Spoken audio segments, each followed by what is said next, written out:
Bonsoir à toutes et à tous et merci de rester fidèles au programme du soir sur New World. Bienvenue dans le décryptage de ce jour avec notre éditorialiste Mamadou Diouf. Bonsoir Mamadou Diouf et bienvenue. Merci. Bonsoir Guillaume.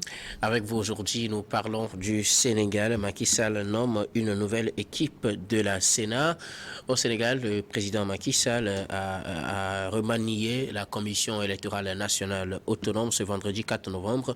Donc le président et ses membres ont été limogés et remplacés par une nouvelle Sénat avec un décret présidentiel pris par le président Macky Sall. Alors, on sait que le mandat de cette Sénat avait expiré depuis 2 ans. Pourquoi avoir attendu si longtemps pour le remanier ce vendredi, selon vous? Difficile de répondre à la place du président Macky Sall. Ce qui est sûr, c'est que tout le monde savait que le mandat de tous les membres de la Sénat était épuisé. Puisque ça, il faut vraiment le préciser de façon très claire. Vous avez des organisations de la société civile qui avaient posé le problème. Vous avez des partis politiques qui avaient posé le problème.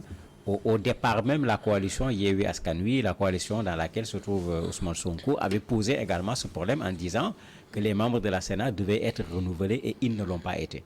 Mais malgré ces alertes de la part de la société civile, de la part des partis politiques, le président de la République n'avait pas pris un décret pour renouveler les membres de la Sénat. Et c'est pourquoi, c'est vrai, c'est son pouvoir, personne ne peut le contester, c'est lui qui a le pouvoir de les nommer, bien que la nomination passe également par un certain nombre de critères qui doivent être respectés. Mais la nomination, aussi bien le fait de décharger les anciens membres que de nommer les nouveaux membres pose problème aujourd'hui aux Sénégalais à cause du timing. Le timing pose un sérieux problème parce que le dernier acte que la Sénat a posé, c'est de demander à la Direction générale des élections qui refusait de remettre la fiche de parrainage aux mandataires de Ousmane Sonko. Ils leur ont donné injonction de remettre la fiche. L'acte qui a suivi, les avocats de M. Sonko ont saisi la Sénat en lui disant non, pourquoi vous donnez injonction? Vous avez le pouvoir de substitution. Nous vous demandons d'utiliser ce pouvoir de substitution et de nous remettre ce que la DGE ne veut pas nous remettre. Ce n'est pas avec cette Sénat certainement que la procédure va continuer, puisque tous ont été déjà démis de leurs fonctions, ce qui fait que tout le monde s'interroge, est-ce que c'est parce que simplement les mandats sont épuisés, ou bien c'est cet événement-là qui est à l'origine?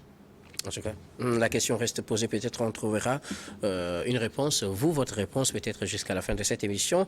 Mais selon le test, est-ce que Macky Sall est en droit de faire un tel remaniement quand on sait qu'on est à pratiquement 4 mois de l'élection présidentielle de février prochain?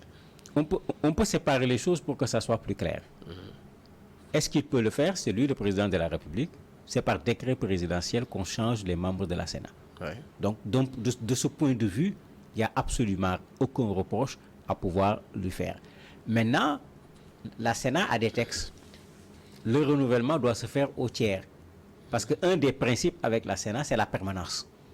C'est-à-dire la structure doit pouvoir fonctionner de façon permanente. Mais on a enlevé tout le monde. Ça veut dire que la Sénat ne fonctionne plus. Il y a un des principes sur lequel la Sénat a été fondée et ça a fait l'objet d'une très grosse discussion entre les partis politiques et le président Wade en particulier, puisqu'il était concerné à l'époque. Mais les gens en avaient fait un élément important. Il faut que ça puisse exister de façon permanente et pour cela, il a été proposé ce renouvellement-là au tiers. C'est-à-dire on ne peut pas venir enlever tous les membres de la Sénat en même temps. Maintenant, s'il est vrai que tous les 12 membres ont leur mandat terminé, qui ne savait pas qu'ils avaient leur mandat terminé? C'est une question. Qui les a laissés là-bas malgré que leur mandat soit terminé? Qu'on ne prenne pas ça comme excuse pour dire que c'est pour cela qu'on a enlevé les 12, parce que le droit, c'est également la procédure. On a dit renouvellement au tiers. Pourquoi venir enlever tout le monde en même temps? Ça pose question aujourd'hui aux Sénégalais en se disant que mais ça ressemble à une sanction.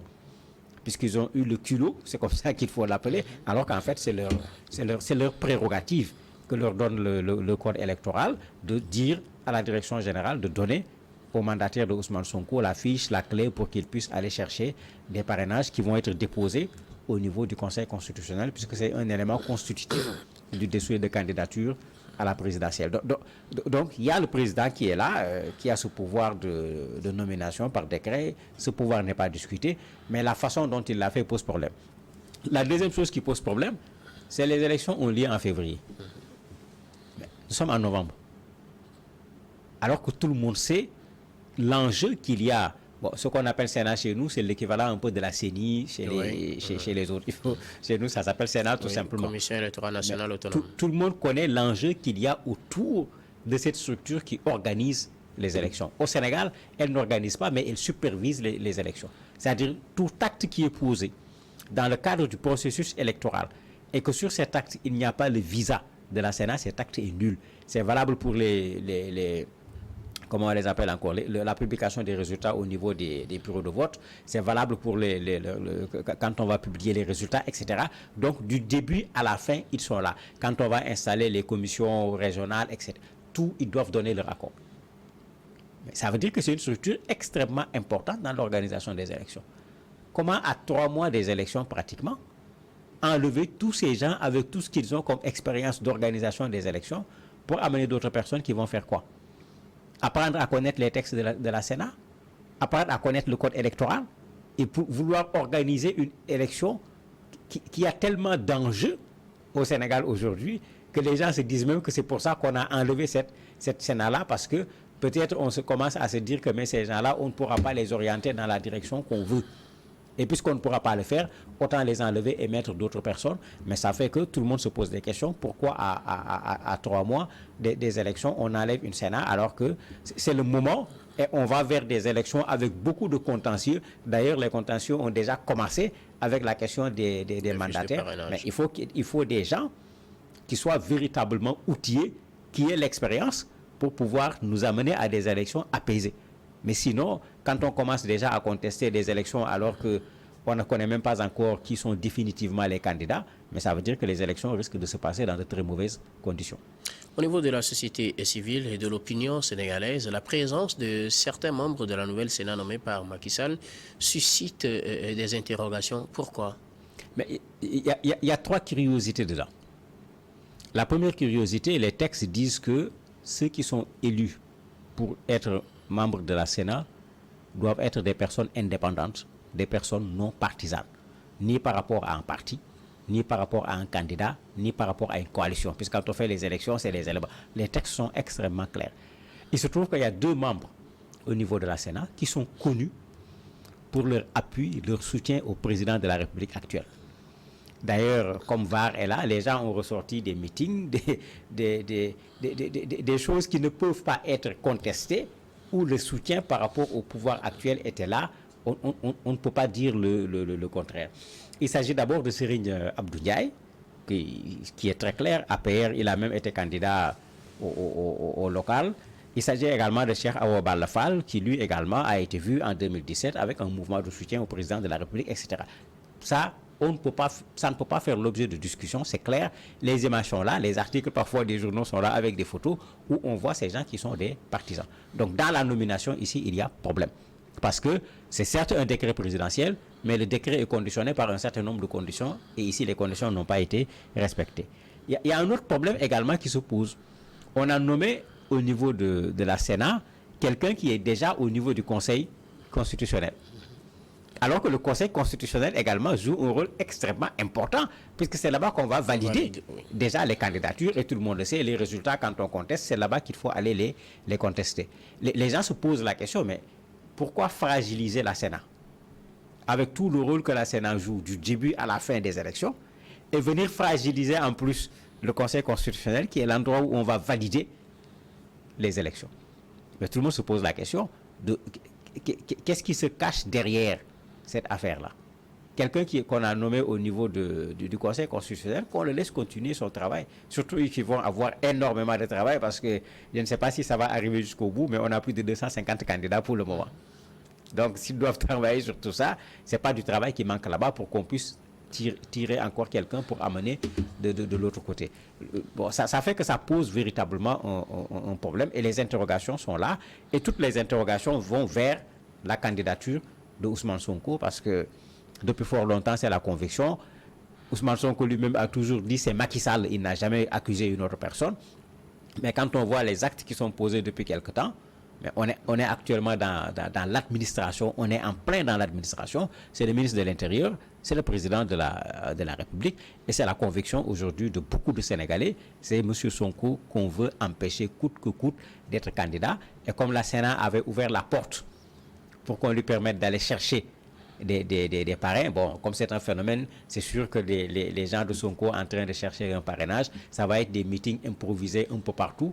Et ça allait déranger le pouvoir qui voudrait qu'on oublie un peu ce monsieur-là qu'on veut écarter coûte que coûte à l'élection présidentielle. Donc en clair, ce serait à cause de la position de la Sénat qui avait réclamé la réinsertion d'Ousmane Sonko sur les listes électorales. Mais c'est la conviction d'un très grand nombre de Sénégalais, d'un très grand nombre d'organisations de la société civile. Certains même ont commencé à demander à ce que comment on l'appelle encore, le directeur général des élections soit démis de ses fonctions. Pourtant, c'est quelqu'un qui a une énorme expérience en matière d'élection. Personne ne le nie. Mais les gens considèrent que ça commence déjà à poser problème, alors qu'ils ont un rôle important à jouer dans le cadre de l'organisation des élections. Mais quand on met ensemble les deux éléments, puisque c'est ça le dernier élément qui est arrivé, et c'est suite à cet élément que ce décret est venu, le président a cette liberté, mais dans la façon de faire, il y a problème. Et à chaque fois qu'on a une chose qui concerne M. Sonko, dans la façon de faire, il y a problème. Et vous allez voir, les juristes du côté du pouvoir vont tout faire pour essayer de sortir des interprétations, mais les autres juristes qui sont des professeurs d'université, qui sont libres, démontrent à chaque fois que les règles n'ont pas été respectées, comme si parfois il y a un peu de précipitation. On est tellement pressé d'empêcher à ce monsieur d'être candidat qu'on oublie même de respecter les règles élémentaires par lesquelles il fallait passer. Y a-t-il donc une manœuvre politique derrière ce remaniement de la Sénat? C'est la conviction de beaucoup de Sénégalais. D'ailleurs, vous avez un expert électoral qui s'appelle Ndiaga Sylla, qui a été le premier à écrire, à dire qu'il va attaquer la décision, parce que c'est possible, le code permet à l'électeur sénégalais, dans le processus, quand il y a des problèmes de pouvoir, agir.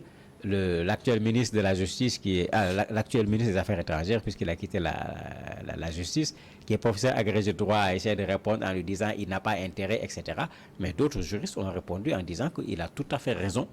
Il peut parfaitement attaquer le décret présidentiel parce qu'il est concerné en tant qu'électeur pour tout ce qui concerne le processus électoral.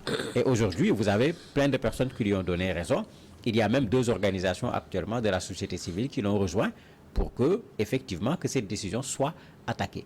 Il y a d'autres organisations de la société civile qui préfèrent utiliser une méthode beaucoup plus douce, qui disent que le président de la République n'a qu'à faire preuve de gentleman sur le plan politique et de se rendre compte qu'il y a eu erreur. Si les gens sont venus lui dire tout simplement que tous les mandats sont épuisés, il faut enlever tous ces gens-là et mettre d'autres, qu'ils sachent que ce sont ceux-là qui l'ont induit en erreur et qu'ils acceptent qu'il y a eu erreur et qu'ils reviennent sur la décision à plusieurs niveaux. La forme du renouvellement, les 2 personnes dont on parle avec leur parti pris, celui qui est déjà membre du Conseil constitutionnel, puisque les gens reviennent sur ces éléments de façon extrêmement claire, en disant qu'au moins, même si le décret n'est pas annulé, il y a des choses qu'il faut rectifier au niveau du décret présidentiel. Alors au plan politique, que craindrait Macky Sall en entreprenant une telle initiative? Mais c'est la question que tout le monde se pose. Il a dit clairement qu'il n'est plus candidat à l'élection présidentielle. Donc il a droit à aller jouir de ses droits à la retraite s'il veut aller à la retraite tout de suite, ou bien à aller conquérir d'autres espaces à l'échelle internationale ou à l'échelle nationale. Maintenant, c'est quoi son problème au juste? On se pose 2 questions. La première question, est-ce qu'en cédant, puisqu'on considère qu'il a cédé, en disant qu'il ne va plus se présenter pour une 3e candidature, lui, il en avait fait un élément pour partir en emportant Sonko avec lui. Parce qu'en ce moment, ça permet de comprendre cette logique qui est toujours là où Sonko peut avoir un petit espace lui permettant éventuellement d'être candidat, immédiatement, l'espace est enlevé. Ça peut être cela. Ça peut être également un président qui doute de son dauphin. Parce qu'à l'interne, ça n'a pas été facile. On nous avait donné plusieurs dates en nous disant qu'à telle date, on va dire qui est le candidat dans la coalition présidentielle. Aucune date n'a été respectée, sauf la dernière. Et avant qu'on en arrive là-bas, la dissidence était connue.